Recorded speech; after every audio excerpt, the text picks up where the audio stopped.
Trust me guys, drama का ये वाला एपिसोड ना बहुत ही ज़्यादा इमोशनल है। लास्ट टाइम तक तो बहुत ही ज़्यादा वाला इमोशनल हो गया और साथ ही में इंटरेस्टिंग भी। मैं ये ड्रामा का हिंदी एक्सप्लेनेशन सबसे पहले अपने इस चैनल पर लेकर के आ रही हूँ, इसलिए आप लोग प्लीज़ प्लीज़ प्लीज़ वीडियोस को पूरा देखा करो। और हाँ, इस ड्रामा का जो नेक्स्ट पार्ट है ना, मैं उसके लिए बहुत ही ज़्यादा एक्साइटेड हूँ, जो कि आपको कल यहाँ पर देखने के लिए मिलने वाला है। तो चलिए इस एपिसोड की शुरुआत करते हैं। यहाँ पर हम लोग देखते हैं कि इमसोल और किमते दोनों एक दूसरे को अपने दिल का दर्द बांट रहे होते हैं। इमसोल यहाँ पर किमते को बता रही थी कि वो किस तरीके से उस ढक्कन जो एक्टर है उसे संभालने का कोशिश कर रही थी, बट वो तो अपनी गर्लफ्रेंड के पीछे ही लगा हुआ है। किमते उसे छेड़ते हुए कहता है, ऐसी अच्छी अच्छी लड़कियाँ मुझसे क्यों नहीं टकराती, उन्हें मुझसे क्यों नहीं प्यार होता है। इमसोल कहता है, हाँ अगर तुमसे टकराती तब भी वो तुम्हें डेट नहीं कर रही होती। इमसोल ये सारा बकवास करते करते बहुत ज़्यादा ही ड्रंक हो जाती है। किमते उसे रोकता है, उसे संभालना मुश्किल होगा, लेकिन बेचारी वो कहाँ ही सुनने वाली थी। और फिर किमते बेचारा अच्छे बच्चे की तरह इमसोल को कुछ इस तरीके से पिगी बैक राइड दे करके लेके जा रहा था और वो पूरे रास्ते एक बक बक बक बक करते जा रही होती है बेचारे किमते को। तो यहाँ पर टैक्सी भी नहीं मिल रही थी। वो देखता है कि उसका स्टॉल ख़राब हो गया है, तो वो इमसोल को एक जगह बैठाता है क्योंकि वो टुन हो गई थी नशे में। और यहाँ पर वो चले जाता है थोड़े से साइड में टैक्सी बुक करने के लिए। तभी यहाँ पर स्नोफॉल होने लगता है। इमसोल जगती है और वो यहाँ पर सुंजय को मिस कर रही थी। इस कहानी में ना स्नो, अम्ब्रेला और पानी तीनों का कुछ ना कुछ हमेशा ही कनेक्शन दिया। बेचारा जब भी सुंजय मरता है वो पानी में ही गिरता है। खैर, यहाँ पर हम लोग देखते हैं कि स्नोफॉल से इमसोल की नींद खुलती है और वो यहाँ पर संजय को याद करके रोने लगती है। किमते यहाँ पर आता है और वो उसका केयर कर रहा था। यहाँ पर ना बिल्कुल ट्रू ब्यूटी वाली फील आती है सेकंड में लीड की। आपको ऐसा लगा या नहीं, कमेंट में ज़रूर बताना। तो यहाँ पर किमते उसे पूछता है कि वो क्यों रो रही है। इमसोल कहती है कि मैं संजय को बहुत ज़्यादा ही मिस कर रही हूँ। संजय का क्या हुआ इस दुनिया में आने के बाद वो फ़िलहाल में नहीं दिखाया गया, हाँ, लेकिन इस कहानी के एंडिंग में ज़रूर ही उसकी एंट्री होने वाली है। यहाँ पर किमते इमसोल को चुप करा रहा था। वो बेचारा अपना सेकंड में लीड होने का धर्म निभा रहा होता है। अगली मॉर्निंग हम लोग देखते हैं कि इमसोल ऑफिस जाती है तो किमते उसे मैसेज करता है कि मैंने तुम्हें कल केयर किया है, तुम्हें नहीं लगता तुम्हें मुझे डिनर डेट पर लेकर के जाने के चाहिए। तो इमसोल कहती है, ठीक है, मैं फुर्सत होता है तो देखती हूँ। एक्चुअल में किमते अब खुद पुलिस ऑफिसर बन गया है और मुझे लगता है कि आगे इसका बहुत बड़ा रोल होने वाला है। इमसोल अपने बॉस से मिलने के लिए ऑफिस में जाती है तो वो कुछ अलग ही मूड में थी। वहाँ पर उस ऑफिसर्स का ये बदमाश वाली हरकतें किसी ने रिपोर्ट कर दी थी और उसे खुद ही यहाँ पर उस मूवी से निकाल दिया जाता है। उसके बॉस को अफसोस हो रहा था कि उसने बेकार में इमसोल को उसे सॉरी लेटर लिखने के लिए बोला था। वो इस अफसोस के साथ यहाँ पर इमसोल को सॉरी बोलती है। इमसोल को तो लगा था कि कल उसने जो किया है उसके बाद उसकी बॉस उसे जॉब से निकालने वाली है, लेकिन ये तो उल्टे उसे सॉरी बोल रही है। इमसोल खुश हो जाती है। उसकी बॉस उसे कहती है कि पिछली बार जो तुमने सबमिट किया था वो अच्छा है, उसे एक बार रिव्यू करके वापस से सबमिट करो। हम लोग उस प्रोजेक्ट पर काम करेंगे, तुम्हारी जो वो राइटिंग थी उस पर मूवी बनाएंगे। ये सुनते ही इमसोल काफ़ी खुश हो जाती है। पहली बार उसकी राइटिंग को उसकी बॉस ने एक्सेप्ट किया है। वो काफ़ी लॉन्ग टाइम से ट्राई कर रही होती है कि उसकी राइटिंग पर भी कोई मूवी या ड्रामा बने। इस बार जब उसकी बॉस ये बात एक्सेप्ट करती है तो वो काफ़ी खुश हो जाती है। इमसोल जो प्रोजेक्ट यहाँ पर सबमिट करने के लिए आई थी उसमें एक रेड एनवेलप था।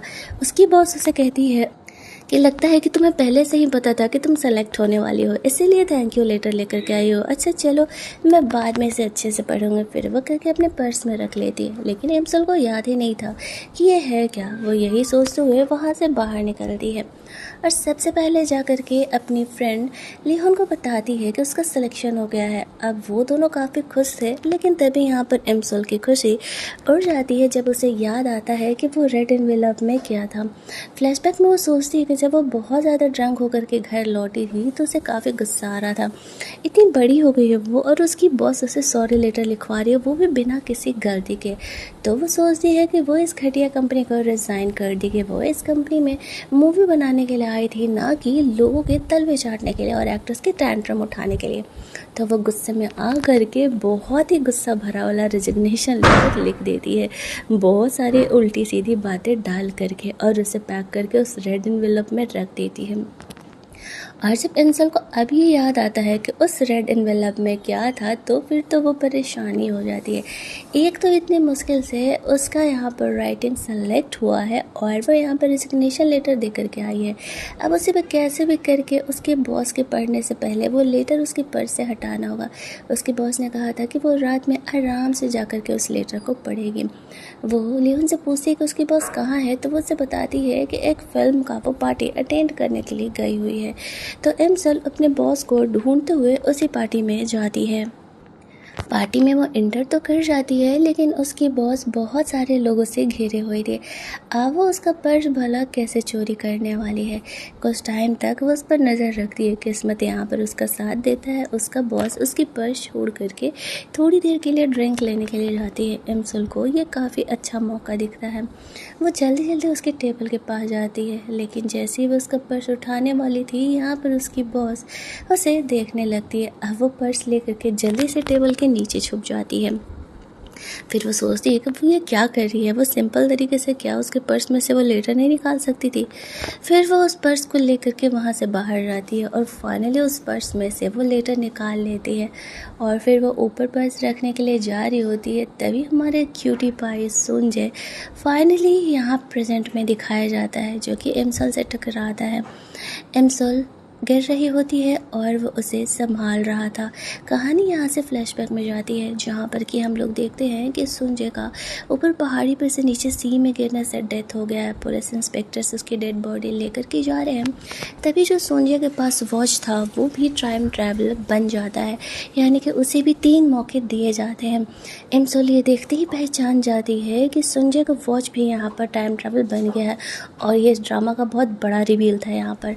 अब एम्सल ये सोचती है कि उसे मौका मिला है, सुंजय को अगर मरने से बचाना है और उसकी किस्मत बदलनी है, तो जो फर्स्ट टाइम वो लोग मिले थे सुंजय और एम्सल, जहाँ पर कि सुंजय को एम्सल से पहली नज़र वाला प्यार हो गया था, वही सीन चेंज करना पड़ेगा।